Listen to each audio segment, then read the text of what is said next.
Hello સૌ મિત્રોનું અમારી યુટ્યુબ ચેનલમાં સ્વાગત છે।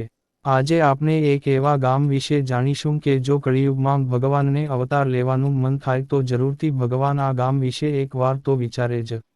એવું આ ગામ છે। આ ગામ ભારતનું નથી પણ વિદેશનું છે। ચાલો જોઈએ।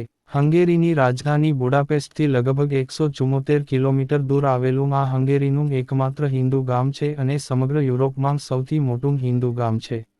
આ ગામનું નામ કૃષ્ણ ઘાટી છે, જેને કૃષ્ણ ઘાટી અથવા નવવ્રજધામ તરીકે પણ ઓળખવામાં આવે છે।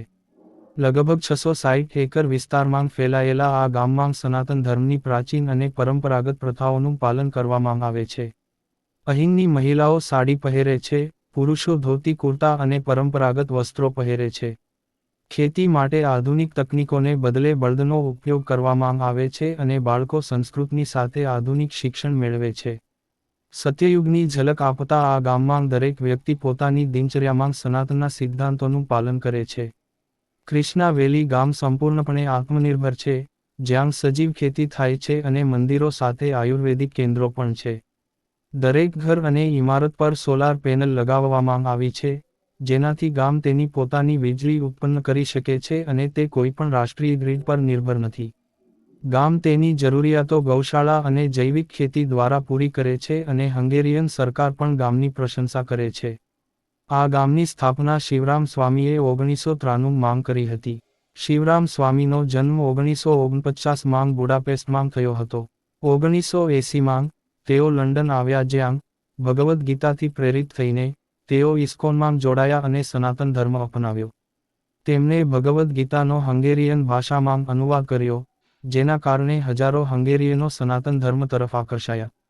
શિવરામ સ્વામીને તેમની નિસ્વાર્થ સેવા અને કાર્ય માટે 2009 માં રિપબ્લિક ઓફ હંગેરીનો ગોલ્ડ ક્રોસ ઓફ મેરિટ એનાયત કરવામાં આવ્યો હતો।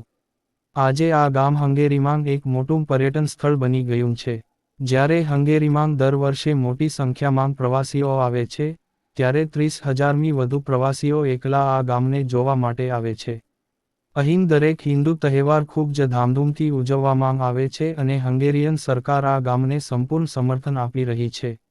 શિવરામ સ્વામીએ ખરીદેલી જમીનની પ્રારંભિક હદ 110 એકર હતી, જે હવે વધીને 660 એકર થઈ ગઈ છે। દર વર્ષે ઇસ્કોન હંગેરીમાં વધુ જમીન ખરીદી રહ્યું છે, જેના કારણે આ હિન્દુ ગામ સમગ્ર યુરોપમાં સનાતન ધર્મનો સતત વિસ્તરણ અને પ્રચાર કરી રહ્યું છે। વૈદિક કાળમાં સમગ્ર ભારત આવું વૈભવશાળી અને સમૃદ્ધ હતું। આજે પણ ભારતને આપણે આવું બનાવી શકીએ, પણ તમામ હિન્દુઓને હવે જાગૃત થવાની જરૂર છે।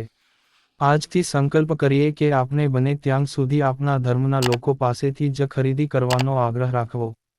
અને તમે હિન્દુ ધર્મના રક્ષણ માટે બીજું શું કરશો અમને કોમેન્ટમાં જણાવો।